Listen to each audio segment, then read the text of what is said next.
तो आज हमें पढ़ना है दोस्त मेरे। आज की क्लास में हम लोग पढ़ेंगे विद्युत बल्ब के बारे में। किसके बारे में पढ़ेंगे दोस्त मेरे? विद्युत बल्ब के बारे में। ठीक है, ध्यान से मेरी बात सुनिएगा दोस्त मेरे। हम बहुत सारे लोगों को देखते हैं, कोई लोग गोरे होते हैं, कोई काले होते हैं, कोई दिल के अच्छे होते हैं, कोई खराब होते हैं, कोई चोर होते हैं, कोई डकैत होते हैं।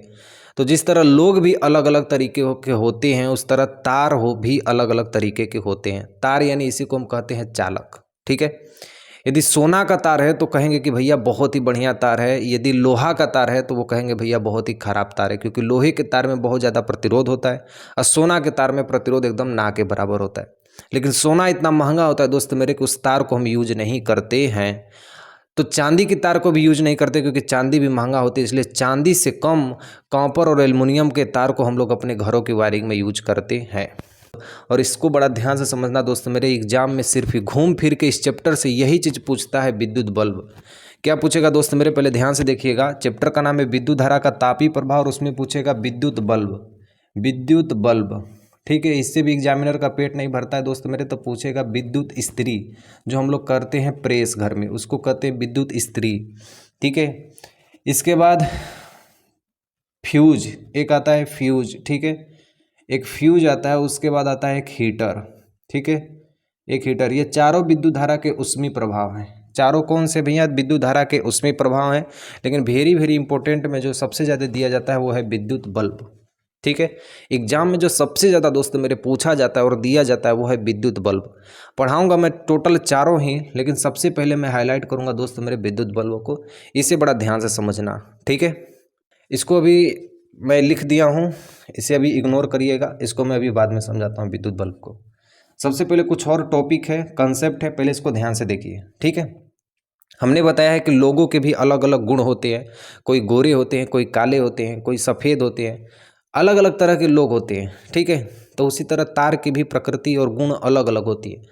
यदि सोना का तार होगा तो उसमें प्रतिरोध कम होगा, और लोहा का तार होगा तो उसमें प्रतिरोध ज़्यादा होगा।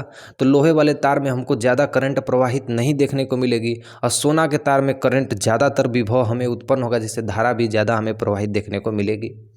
तो उसी तरह ध्यान से समझना दोस्त मेरे। कहने का मतलब ये है कि ये हमारे पास है एक तार है, और यह तार टंगस्टन का है। किस चीज़ का है? टंगस्टन का है। और टंगस्टन को हम लोग W से प्रदर्शित करते हैं। यदि इस टंगस्टन के तार में धारा प्रवाहित हम लोग कर रहे हैं, ध्यान से सुनना दोस्त मेरे, यदि इस टंगस्टन की तार में हम लोग धारा प्रवाहित कर रहे हैं, तो टंगस्टन का गुण ये कहता है कि हम प्रकाश ज़्यादा देंगे और ऊष्मा कम देंगे। ध्यान से सुनना दोस्त मेरे। यदि टंगस्टन का तार है, ये किस चीज़ का तार है दोस्त मेरे? ये टंगस्टन का तार है। और टंगस्टन का तार हमसे ये कहता है कि यदि तुम मुझको धारा प्रवाहित करोगे तो मैं प्रकाश ज़्यादा दूंगा और ऊष्मा कम दूंगा। इसलिए टंगस्टन के तार का उपयोग हम लोग कहाँ पे करते हैं? विद्युत बल्ब में करते हैं। कहाँ पे करते हैं? विद्युत बल्ब में करते हैं। और कहाँ करते हैं? ट्यूबलाइट में करते हैं। विद्युत बल्ब में करते हैं, ट्यूबलाइट में करते हैं। जो भी चीज़ें प्रकाश से जलने वाली चीज़ें होती हैं उसमें हम टंगस्टन का उपयोग करते हैं। क्योंकि दोस्त मेरे, हम देखते हैं कि बल्ब जलता है, प्रकाश देता है, लेकिन उसमें ऊष्मा बहुत ही कम होती है। तो हम कौन से तार का उपयोग करेंगे? टंगस्टन का ही तार का उपयोग करेंगे। एक दूसरा तार होता है दोस्त मेरे, ये तार हो गया नाइक्रोम का तार। ठीक है, ये तार क्या हो गया दोस्त मेरे? नाइक्रोम का तार। और नाइक्रोम का तार हमसे ये कहता है कि यदि तुम मुझ में धारा प्रवाहित करोगे, यदि नाइक्रोम के तार में हम धारा प्रवाहित करेंगे तो ये प्रकाश कम लेगा। नाइक्रोम का तार प्रकाश कम देगा, ऊष्मा ज़्यादा देता है। ऊष्मा ज़्यादा देता है। यही दो कंसेप्ट है दोस्त मेरे, बड़ा ध्यान से समझना। इसलिए नाइक्रोम के तार को हम लोग विद्युत इस्त्री में, कहाँ पे? विद्युत इस्त्री में। अभी नया नया घरों में चला है इंडक्शन। क्या चला है दोस्त मेरे? इंडक्शन चला है। ठीक है, और हमने सुना है हीटर, जिसपे खाना पकाया जाता है, और ETC बहुत सारे इत्यादि ऐसे उपकरण है जो नाइक्रोम के तार से चलने वाली चीज़ है, जिसमें प्रकाश कम होती है और ऊष्मा का मान ज़्यादा होता है। तो दो ही कंसेप्ट दोस्त मेरे ध्यान देना। उसके बाद विद्युत बल्ब पूरा एकदम आसान हो जाएगा। ठीक है, मैं उस तरह से बताऊंगा दोस्त मेरे कि आप एक बार सुन लेंगे तो वो एग्जाम में पूरा का पूरा उस तरह संरचना भी कर देंगे और उसका नंबर भी उस तरह से बना देंगे जिस तरह से आपको लिखना है। क्योंकि दोस्त मेरे, यहाँ पे आपको क्वेश्चन आंसर नहीं देना है, बल्कि आपको क्वेश्चन का संरचना बना के उसका आंसर देना है। ठीक है, तो सबसे पहले आपको ये चीज़ें पता होनी चाहिए कि किस चीज़ में टंगस्टन की तार का उपयोग करते हैं, किस चीज़ में नाइक्रोम का तार उपयोग करते हैं। टंगस्टन का तार हमसे ये कहता है कि यदि तुम मुझ में धारा प्रवाहित करोगे तो मैं प्रकाश ज़्यादा दूंगा, उष्मा कम दूंगा। और नाइक्रोम का तार हमसे ये कहता है कि मैं प्रकाश कम दूंगा, उष्मा ज़्यादा दूंगा। ठीक है, मैं इसको देख लेता हूँ दोस्त मेरे कि ये मेरे कैमरे में दिखाई दे रहा है कि नहीं नीचे वाला। ठीक है, यहाँ तक दिखाई दे रहा है, सब कुछ अच्छा है। इसको बड़ा ध्यान से देखिएगा, एक गुण है। तो टंगस्टन का एक गुण होता है दोस्त मेरे, टंगस्टन हमसे ये कहता है कि मेरा गलनांक बहुत ही उच्च होता है, यानी बहुत ज़्यादा तुम मुझको ताप दोगे तब मैं जाके गलूँगा। और इसका प्रतिरोध भी उच्च होता है, इसका प्रतिरोध भी क्या होता है दोस्त मेरे, उच्च होता है। नाइक्रोम का तार का गुण हमसे ये कहता है कि मेरा भी गलनांक उच्च होता है, मेरा भी गलनांक क्या होता है, बहुत उच्च होता है। और इसका प्रतिरोध भी क्या होता है, उच्च होता है। और प्रतिरोध का मतलब जो धारा का विरोध करता है उसे क्या कहते हैं, प्रतिरोध। तो जैसे ही हम घरों में प्रेस लगाते हैं वैसे ही हमारे घर की जो लाइटें होती हैं वो हल्का सा विभव उसका कम हो जाता है। ठीक है, तो क्यों, क्योंकि इसका प्रतिरोध क्या होता है दोस्त मेरे, ज़्यादा होता है। तो दोस्त मेरे एक बार ध्यान से समझनी है, टंगस्टन का तार हमसे ये कहता है कि यदि मुझ में धारा प्रवाहित करोगे तो मैं प्रकाश ज़्यादा दूंगा, उष्मा कम दूंगा। इसके लिए इसका उपयोग हम विद्युत बल्ब और विद्युत ट्यूबलाइट में करते हैं। और नाइक्रोम का तार हमसे ये कहता है कि मुझ में यदि धारा प्रवाहित करोगे तो मैं तुमको प्रकाश कम दूंगा, उष्मा ज़्यादा दूंगा। इसलिए इसका उपयोग हम विद्युत इस्त्री, इंडक्शन और हीटर में इसका प्रयोग करते हैं। और इन दोनों का गुण ये है कि इसका गलनांक और प्रतिरोध उच्च होता है। ठीक है, पहले दोस्तों मेरे इसको नोट करना, उसके बाद मैं विद्युत बल्ब आपको बताऊंगा। पहले इसको नोट कर लो, ये वाली चीज़ को, उसके बाद मैं विद्युत बल्ब बता रहा हूँ ऊपर। ठीक है, अब ध्यान से देखो दोस्त मेरे, हमको बनाना है विद्युत बल्ब की संरचना। तो सबसे पहले विद्युत बल्ब को बनाना सीखेंगे हम लोग कि कैसे बनाते हैं। ठीक है, ये नहीं डरना है दोस्त मेरे कि हम गलत बना देंगे, बढ़िया बना देंगे। जो अपना बन गया वही सबसे बढ़िया है। ठीक है, सबसे पहले आपको ऐसे कर देनी है और ऐसे कर देनी है। ठीक, और ऐसे ले जाके ऐसे कर देनी है, ऐसे बना देनी है। कोई दिक्कत, कोई परेशानी नहीं होनी चाहिए। सिर्फ आपको दो ऐसे टोपी बना देनी है और ऊपर गोला बना देनी है और बन गया आपका विद्युत बल्ब। ठीक है, ध्यान से देखना दोस्त मेरे, ये जो बाहर का पोर्शन है इसको हम लोग कहते हैं कांच का गोला। कांच का खोखला गोला है, कांच का खोखला गोला है, या इसे हम लोग कहते हैं ग्लास। इसे हम लोग क्या कहते हैं, बाहर को कहते हैं हम इसको, बाहर वाली परत को हम लोग ग्लास कहते हैं। ठीक है, इसमें दोस्त मेरे ये एक कांच की छड़ होती है और यहाँ पे इसमें से दो तारें निकली होती हैं और इस तार में लपेटी गई होती है टंगस्टन की तार। टंगस्टन की धातु या तार दोनों कह सकते हैं। टंगस्टन की धातु लपेटी गई होती है जिसे हम तंतु कहते हैं, जिसे हम क्या कहते हैं, तंतु कहते हैं। ठीक है, इसमें जो गैस भरी है वो निर्वात पहले भरी जाती थी। पहले के समय में इसे क्या भरा जाता था, निर्वात भरा जाता था। और यहाँ पे एल्यूमिना की टोपी लगी होती थी। यहाँ पे किसकी टोपी लगी होती थी दोस्त मेरे, एल्यूमिना की टोपी, एल्यूमिना या एल्यूमिनियम की टोपी लगी हुई होती थी। एल्यूमिना की टोपी लगी होती है और यहाँ पे दोस्त मेरे दो पिन लगी होती हैं। इसको क्या कहते हैं, दो पिन लगी होती हैं। यहाँ पे दो पिन लगी होती हैं और यहाँ पे दोस्त मेरे ये जस्ते की टाँकें लगी होती हैं। ये क्या है, जस्ते की टाँकें हैं, जस्ते की टाँकें हैं। ठीक है, अब इसी चीज़ को मैं आपको दर्शा देता हूँ या दिखा देता हूँ कि कैसे इसको, एक बल्ब है मेरे पास, इस बल्ब से ही मैं आपको सारा चीज़ समझा देता हूँ। ध्यान से देखना दोस्त मेरे, ये मेरे पास एक एलईडी है।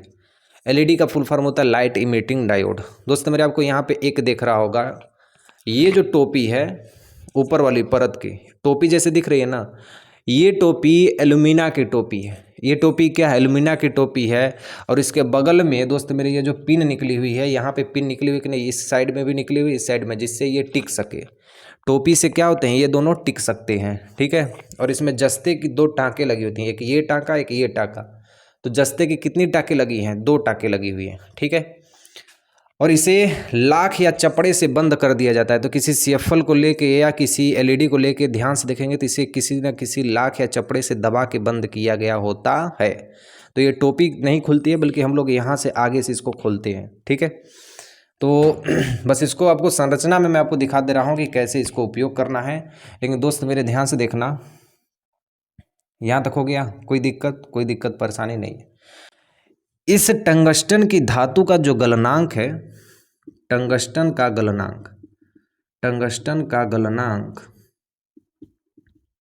टंगस्टन जिस ताप पे गलेगा वो है 3380 डिग्री सेंटीग्रेड, लेकिन आपके बुक में दिया है 3400 डिग्री सेंट, तो आप 3400 डिग्री सेंटीग्रेड ही लिखना दोस्तों मेरे, ठीक है। जो टंगस्टन का गलनांक है वो 3400 डिग्री सेंटीग्रेड है, यानी इतना ज़्यादा यदि ताप दिया जाएगा तब टंगस्टन का तार क्या होगा? गलेगा। टंगस्टन का तार क्या होगा? गलेगा।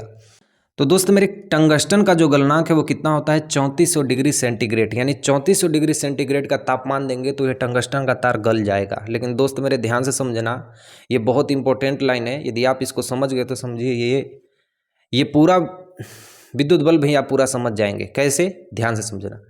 पहले के ज़माने में क्या होता था कि विद्युत बल्ब में कोई भी गैस नहीं भरी जाती थी, एकदम निर्वात। निर्वात किसे कहते हैं? जिसमें हवा ही ना हो, इसे कहेंगे दोस्त मेरे निर्वात। पहले ध्यान से समझना एक एक कंसेप्ट को। निर्वात का मतलब जिसमें कोई हवा ही ना हो, और वात का मतलब होता है वायु। वात का मतलब वायु, तो जिसमें बहुत सारे कण होते हैं उसे हम कहते हैं वायु, ठीक है। और निर्वात में कोई भी कण मौजूद न हो। तो दोस्त मेरे निर्वात और वात में दोनों में फर्क होता है। तो पहले के समय में क्या होता था दोस्त मेरे कि इस बल्ब को जितनी भी हवाएं हैं सब निकाल दिया जाता था और बल्ब में निर्वात वायु होती थी। और निर्वात वायु होने के कारण इसमें जो टंगस्टन की धातु अब के ज़माने में हम लोग लगाते थे, पहले के समय में इसमें कार्बन की धातु लगाई जाती थी, जिसके कारण क्या होता था कि ये बल्ब का जो कार्बन की धातु होती थी वो गल जाती थी, इसलिए बल्ब ज़्यादा दिन तक चलता नहीं था। लेकिन आज के ज़माने में हम क्या करते हैं कि टंगस्टन तार का एक गुण होता है कि किसी भी उसका गलनांक बहुत ज़्यादा होता है, इस कारण इसमें आर्गन और नाइट्रोजन, इसमें कौन सा गैस भर देते हैं? आर्गन और नाइट्रोजन का गैस भर देते हैं, जिसके कारण ये बल्ब ज़्यादा दिन तक चलता है और ज़्यादा दिन तक प्रकाशित करता है। यही पूरे विद्युत बल्ब का क्या है? गुण है। तो दोस्त मेरे पहले ध्यान से समझना, विद्युत बल्ब एक विद्युत धारा के ऊष्मीय प्रभाव पर आधारित एक उपकरण है। यहाँ पे लिखा गया, इसको मैं लिख दिया हूँ, ये सब आपको बुक में मिल जाएगा। विद्युत बल्ब विद्युत धारा के ऊष्मीय प्रभाव पर आधारित एक उपकरण है। जब विद्युत बल्ब में धारा प्रवाहित की जाती है तो तंतु का प्रतिरोध उच्च हो जाता है। जब इसमें धारा प्रवाहित की जाती है, यानी यहाँ पे यदि हम तार लगाएंगे तो इसमें धारा प्रवाहित हो जाएगी और इसका प्रतिरोध क्या हो जाता है? उच्च हो जाता है, जिसका तापमान लगभग 1500 से 2500 डिग्री सेंटीग्रेड हो जाता है, जिससे बल्ब जलने लगता है। यही विद्युत बल्ब की परिभाषा है। तो सिर्फ आपको दोस्तों मेरे ये विद्युत बल्ब में इतना चीज़ लिखना है और इसके बाद आपको लिखनी है संरचना।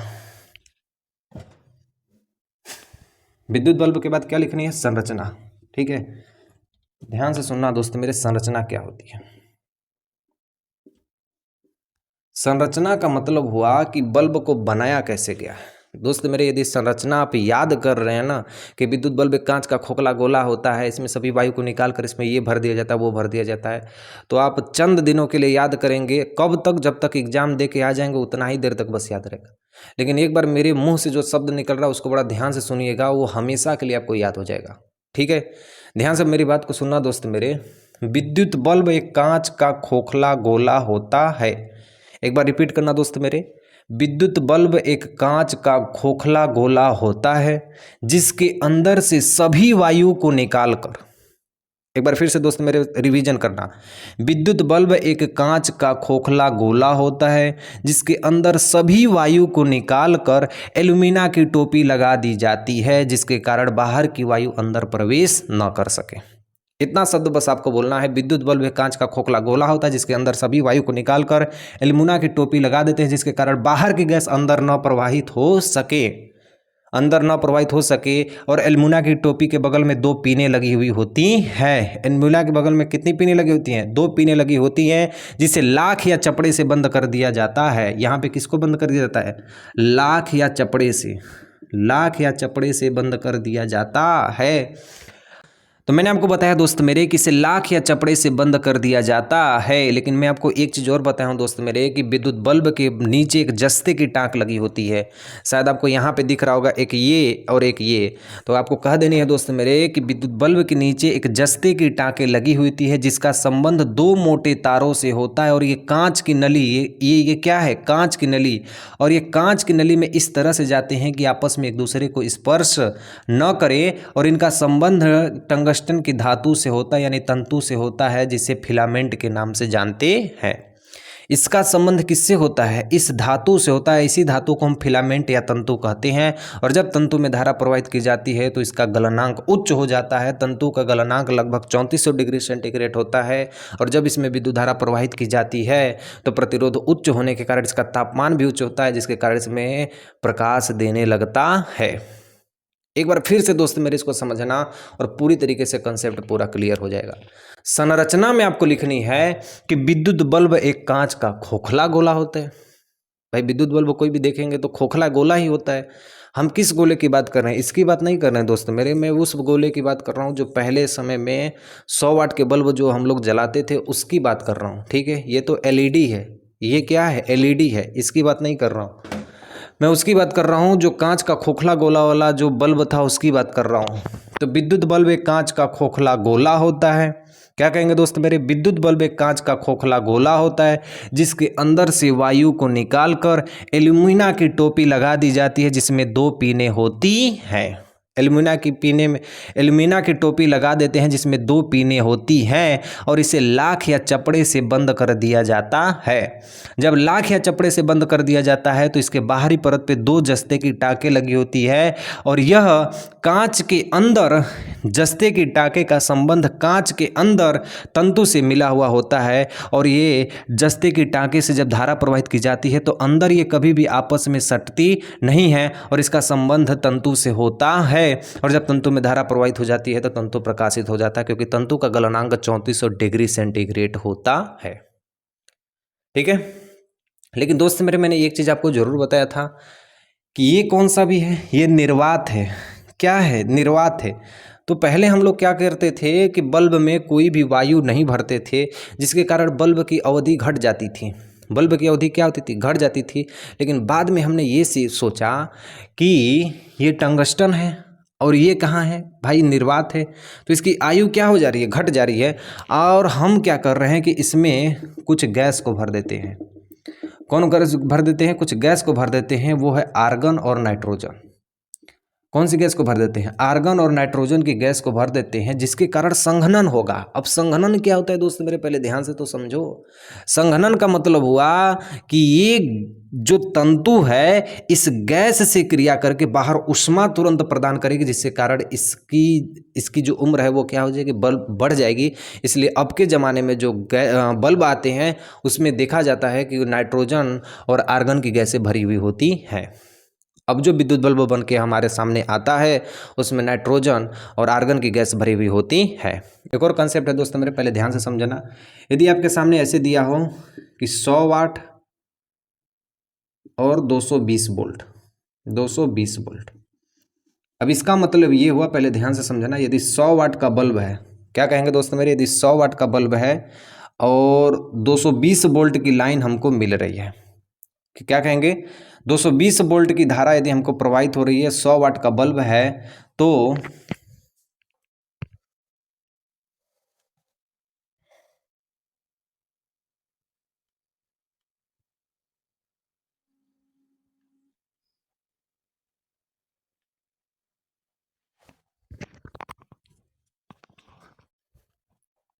इसका मतलब होगा कि यदि 220 वोल्ट की धारा मिल रही है, 220 वोल्ट की धारा मिल रही है, तो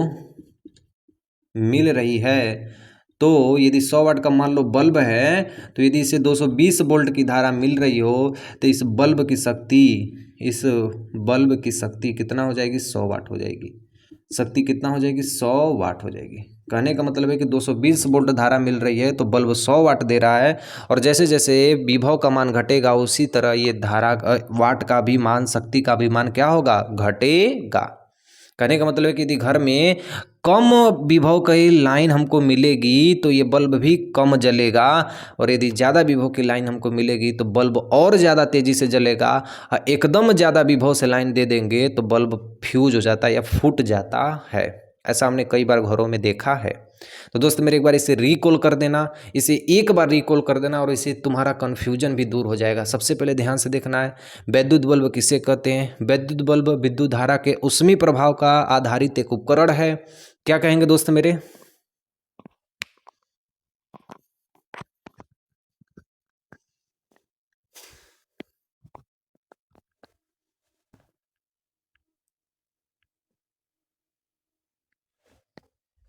यहीं पे बात करते हैं। यानी दोस्त मेरे इसका मतलब ये हुआ कि 220 वोल्ट की यदि धारा प्रवाहित हो रही है हमारे घरों में, तो जो उसकी शक्ति होगी कितना होगी, 100 वाट का होगी। यानी 100 वाट का हमारा बल्ब है, 100 वाट का हमारा बल्ब है और 220 वोल्ट की धारा प्रवाहित हो रही है, तो इस बल्ब की शक्ति कितना हो जाएगी, 100 वाट हो जाएगी। तो कहने का मतलब है दोस्त मेरे कि जैसे जैसे विभव का मान बढ़ेगा वैसे वैसे बल्ब का प्रकाश बढ़ेगा, और जैसे जैसे धारा का विभव घटेगा वैसे वैसे बल्ब का प्रकाश भी घटता रहता है। हम अक्सर करके 100 वाट के बल्ब में देखते हैं कि जब हमारे घर में डीम लाइन आती है तो बल्ब भी डीमा हो जाता है। जब तेज़ी से लाइन आती है या धारा उसमें करंट ज़्यादा प्रवाहित होती है तो बल्ब भी तेज़ी से जलता है। तो यही कारण होता है। ठीक है, एक बार दोस्त मेरे इसे रिकॉल कर देना, ये सारी चीज़ें तुम्हें समझ में आ जाएंगी। क्या कहनी है, विद्युत बल्ब किसे कहते हैं, तो सबसे पहले ध्यान से देखनी है। अब इसके बाद हमको करनी है भैया संरचना चाहे टेढ़ बनाओ चाहे दोस्त मेरे सीधा बनाओ, एक बार यदि इसे बना लिए तो इसके बाद कभी भी नहीं भूलेगा। ठीक है, कहेंगे विद्युत बल्ब एक कांच का खोखला गोला होता है जिसके अंदर सभी वायु को निकालकर एल्युमिना की टोपी लगा दी जाती है जिसके बगल में 2 पिनें होती हैं। इसे लाख या चपड़े से बंद कर दिया जाता है। इसके बाहर दस्ते के टाके लगे होते हैं जिसका संबंध 2 मोटे तारों से होता है और कांच की नली में इस तरह जाती हैं कि आपस में स्पर्श न करे। और जब टंगस्टन की धातु से इसका संपर्क किया जाता है तो इसमें प्रतिरोध उच्च होने के कारण टंगस्टन की धातु का गलनांक 3400 डिग्री सेंटीग्रेड होता है, जिसके कारण इसमें प्रतिरोध उच्च होने के कारण यह जलने लगता है और इस कारण हमें प्रकाश उत्पन्न हो जाता है। लेकिन दोस्त मेरे एक और चीज़ बताया हूँ कि यदि ये निर्वात है तो बल्ब की आयु घट जाएगी। यदि इसमें आर्गन और नाइट्रोजन को गैस को भर देते हैं तो इस बल्ब की आयु बढ़ जाती है। आयु का मतलब ये लंबे समय तक टिकेगा। ठीक, नोट कर लो दोस्त मेरे पहले से।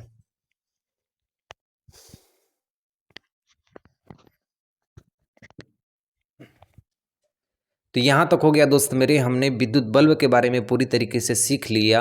अब हम पढ़ेंगे विद्युत हीटर, या इसी को कहते हैं विद्युत उष्मक।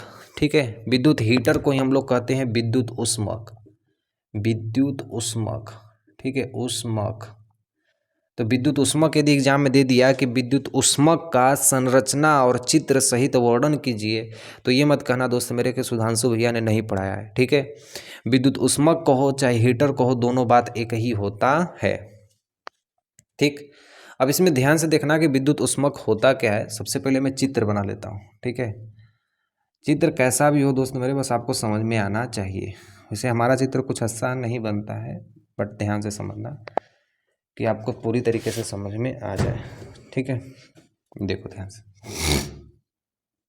ये हमने बना दिया इसका चारपाई या घोड़ा जो भी हो, यहाँ पे ऐसे बना दिया। ठीक है, और ये होता है कुछ ऐसे, इसमें ऐसे कुछ प्लेट लगी हुई होती हैं जिसमें ये नाइक्रोम का तार ऐसे हुआ रहता है। किसी के पास हीटर होगा कि नहीं? हीटर का मतलब होता है दोस्त मेरे एक, उस पर खाना वाना पकाया जाता है। और ये हीटर जो बना हुआ होता है ये चीनी मिट्टी का बना हुआ होता है। ये कौन सी मिट्टी का बना होता है? चीनी मिट्टी का।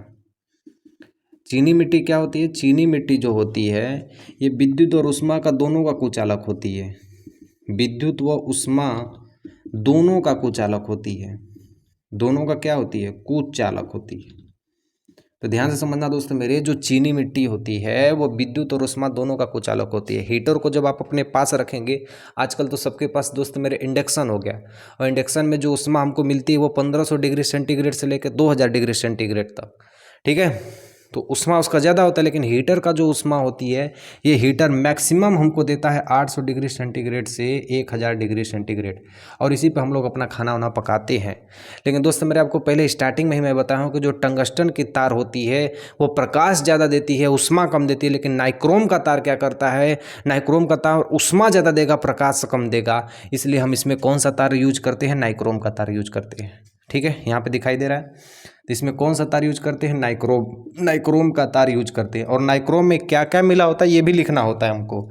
तो नाइक्रोम के तार में निकिल 20%, निकिल 80% निकिल होते हैं। ठीक है, प्लस क्रोमियम, इसमें कौन मिला होता है? क्रोमियम।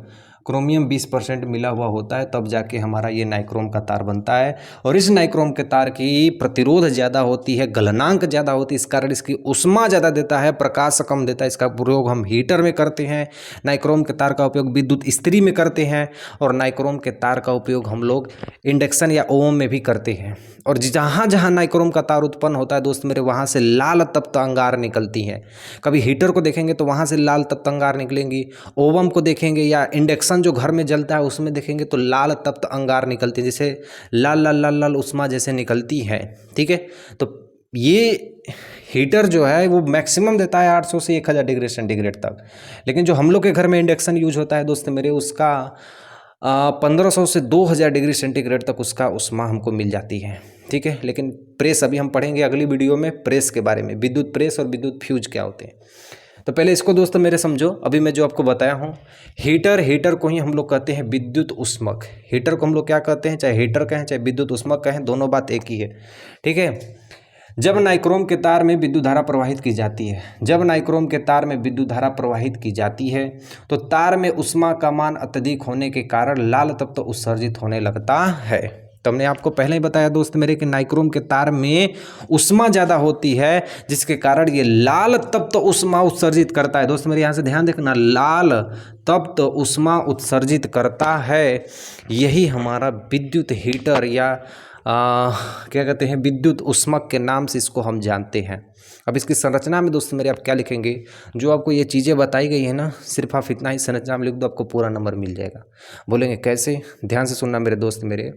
ठीक है दोस्त मेरे, संरचना में इसको क्या लिखेंगे, सबसे पहले ध्यान से समझना। सबसे पहले लिखेंगे कि विद्युत हीटर या विद्युत उष्मक चीनी मिट्टी का बना हुआ होता है। ये चीनी मिट्टी क्या करता है कि विद्युत और उष्मा दोनों का कुचालक होता है, जिसमें धारा प्रवाहित नहीं होती है।